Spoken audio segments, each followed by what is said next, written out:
Assalamualaikum warahmatullahi wabarakatuh. Di sini saya akan menjelaskan sedikit mengenai Profesor Tari Sigit Marita, LSM, perusahaan teknologi hijau terkemuka, akan meluncurkan produk inovatif jam tangan pintar ramah lingkungan. Produk ini dirancang untuk memenuhi kebutuhan konsumen yang semakin peduli terhadap lingkungan, dalam rangka mengoptimalkan biaya dan memastikan keberhasilan peluncuran produk. PT LSM akan menerapkan manajemen biaya strategis. Manajemen biaya strategis adalah pendekatan proaktif yang melibatkan pengelolaan biaya secara terpadu, mulai dari tahap awal pengembangan produk hingga pelayanan pelanggan. Tujuannya adalah untuk mencapai target biaya yang telah ditetapkan, memastikan profitabilitas dan meningkatkan daya saing produk.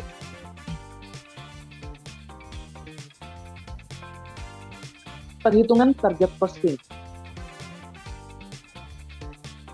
Target costing adalah metode penetapan biaya yang dimulai dengan menentukan harga jual yang kompetitif di pasar, kemudian mengurangi laba yang diharapkan untuk mendapatkan target biaya. Langkah-langkah perhitungan target costing untuk jam tangan pintar ramah lingkungan adalah sebagai berikut. Poin A, menentukan harga pasar. Pada riset pasar menunjukkan bahwa harga jual kompetitif untuk produk ini adalah Rp2.500.000. Poin B, menentukan laba yang diharapkan. PT LSM menargetkan laba sebesar 20% dari harga jual, yaitu Rp500.000. Poin C, menghitung target biaya. Target biaya dihitung dengan mengurangi laba yang diharapkan dari harga pasar, yaitu dari Rp2.500.000 dikurangi dengan Rp500.000 akan mendapatkan hasil di Rp2 juta. Nah, untuk poin D, menggunakan rekayasa nilai atau value engineering, tim produk akan menganalisis komponen dan proses produksi untuk mengidentifikasi peluang pengurangan biaya tanpa mengorbankan kualitas produk. Poin E, menggunakan Kaizen costing, yang dimana pendekatan perbaikan berkelanjutan atau Kaizen akan diterapkan untuk mencari terus cara mengurangi biaya selama proses produksi.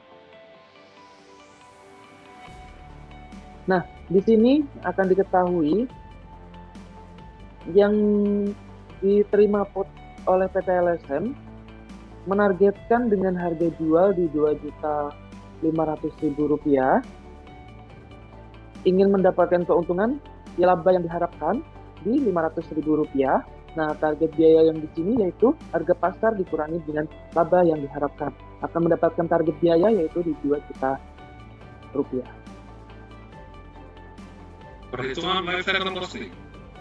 Lifecycle costing adalah metode yang memperhitungkan semua biaya terkait dengan produk sepanjang siklus hidupnya, dari tahap riset dan pengembangan hingga pelayanan pelanggan.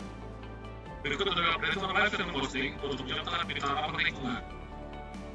Yang pertama adalah riset dan pengembangan. Biaya R&D diperkirakan sebesar Rp500 juta. Untuk biaya desain diperkirakan sebesar Rp200 juta. Untuk biaya produksi per unit adalah Rp1.200.000 dengan target produksi sebanyak 10.000 unit, sehingga total biaya produksi adalah Rp12 miliar. Biaya pemasaran distribusi diperkirakan sebesar Rp300 juta. Biaya pelayanan pelanggan diperkirakan sebesar Rp100 juta. Total biaya siklus hidup menjadi Rp13.100 juta. Biaya per unit adalah Rp2.300.000. Sehingga ditampilkan dalam tabel menjadi riset dan pengembangan Rp500 juta dengan persentase 3,8%, desain Rp200 juta dengan persentase 1,5%, produksi Rp12 miliar dengan persentase 91,6%, pemasaran dan distribusi sebesar Rp300 juta dengan persentase 0,3%, pelayanan pelanggan sebesar Rp100 juta dengan persentase 0,8%, sehingga total biaya siklus hidup sebesar Rp319 juta yang menjadi persentasenya adalah 100%. Grafik P ini menggambarkan perhitungan life cycle costing untuk sebuah produk atau proyek dengan total biaya siklus hidup sebesar Rp13.100.000. Komponen terbesar dalam siklus hidup ini adalah produksi yang mendominasi dengan 91,60% dari total biaya atau sekitar 12 miliar. Ini menunjukkan bahwa mayoritas sumber daya dialokasikan untuk proses manufaktur atau pembuatan produk. Riset dan pengembangan menempati posisi kedua dengan 3,82% dari total biaya, setara dengan 500 juta. Ini mencerminkan investasi perusahaan dalam inovasi dan pengembangan produk. Pemasaran dan distribusi menyumbang 2,29% dari total atau sekitar 300 juta, menggambarkan upaya perusahaan dalam memasarkan dan mendistribusikan produk ke konsumen. Desain mengambil porsi 1,53% atau 200 juta, menunjukkan biaya yang dikeluarkan untuk merancang produk.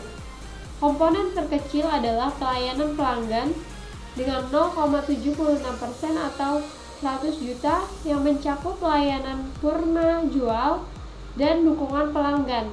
Distribusi biaya ini memberikan gambaran bahwa perusahaan sangat fokus pada aspek produksi, sementara aspek-aspek lain seperti desain dan layanan pelanggan mendapat alokasi yang relatif kecil.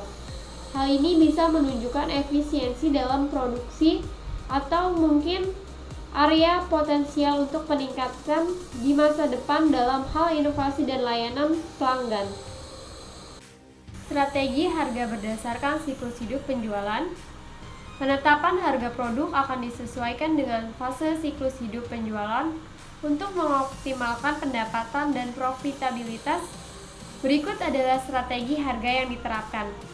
Yang A, fase pengenalan, harga relatif tinggi Rp2.500 per unit untuk menutupi biaya R&D dan pemasaran yang tinggi pada tahap awal. B, fase pertumbuhan, harga diturunkan menjadi Rp2.300 per unit untuk menarik lebih banyak pelanggan dan meningkatkan pangsa pasar. Poin C, fase kematangan, harga diturunkan lebih lanjut menjadi Rp2.100 per unit untuk mempertahankan daya saing dan pangsa pasar. Poin D, fase penurunan, harga dapat diturunkan lebih lanjut atau diskon diberikan untuk menghabiskan stok produk yang tersisa. Baik, terima kasih. Untuk slide ini dapat kita perhatikan tabel yang terdiri dari fase serta harga yang dikelola oleh PT LSM. Kemudian selanjutnya pada slide ini dapat kita perhatikan siklus hidup penjualan PT LSM dalam bentuk grafik yang terdiri dari 4 fase, yaitu pengenalan, pertumbuhan, kematangan, serta penurunan. Pada fase pengenalan dapat kita perhatikan penjualannya relatif sedikit, namun PT LSM menetapkan harga yang cukup tinggi. Hal ini untuk menutupi biaya riset and development serta berbagai biaya sebelumnya. Kemudian pada fase pertumbuhan itu harga jual per produk cenderung berkurang, menurun. Hal ini dilakukan oleh PT LSM untuk meningkatkan penjualan serta pangsa pasar. Kemudian pada fase berikutnya yaitu kematangan, di sini stabilitas penjualan PT LSM sudah cukup tinggi dengan basis pasar yang cukup luas. Namun untuk mempertahankan posisi tinggi tersebut dan menghadapi threat dari perusahaan lain, maka PT LSM melakukan penyesuaian harga, yaitu dengan melakukan penurunan harga untuk mempertahankan keunggulan mereka yang sudah ada di puncak. Kemudian pada fase terakhir yaitu penurunan adalah ketika produk sudah mencapai batas limit dan juga trennya sudah mulai menurun, maka PT LSM melakukan penyesuaian harga untuk harga yang lebih murah agar dapat menghabiskan produk. Sekian, selanjutnya akan dilanjutkan oleh rekan saya. Terima kasih. Pengembangan produk baru. PT LSM akan menggunakan beberapa metode pengembangan produk baru untuk memastikan produk sesuai dengan kebutuhan pasar dan dapat diproduksi secara efisien dengan cara basic engineering. Tim desain mengembangkan desain awal sesuai spesifikasi yang telah ditetapkan. Selanjutnya, prototyping. Model fungsional produk dikembangkan dan diuji coba untuk mengidentifikasi potensi masalah dan perbaikan. Lalu templating, yaitu produk yang sudah ada dimodifikasi untuk memenuhi spesifikasi baru sehingga menghemat waktu dan biaya pengembangan. Yang terakhir, constraint engineering, yaitu proses desain diintegrasikan dengan pemasaran dan produksi untuk memastikan produk sesuai dengan kebutuhan pasar dan dapat diproduksi secara efisien. Pada penutup kali ini, manajemen biaya strategis yang diterapkan oleh PT LSM meliputi perhitungan target costing dan life cycle costing, serta strategi penetapan harga dan pengembangan produk baru. Diharapkan dapat membantu perusahaan mencapai target biaya, meningkatkan profitabilitas, dan memastikan keberhasilan peluncuran jam tangan pintar ramah lingkungan. Dengan memahami biaya-biaya yang terkait dengan produk sepanjang siklus hidupnya, PT LSM dapat membuat keputusan yang lebih tepat dalam pengelolaan biaya, penetapan harga, dan pengembangan produk baru. Penerapan manajemen biaya strategis ini juga akan membantu PT LSM meningkatkan efisiensi operasional, mengurangi pemborosan, dan mencapai keunggulan kompetitif di pasar. Sekian dari kami kelompok 1, manajemen biaya strategis. Kurang lebihnya mohon maaf.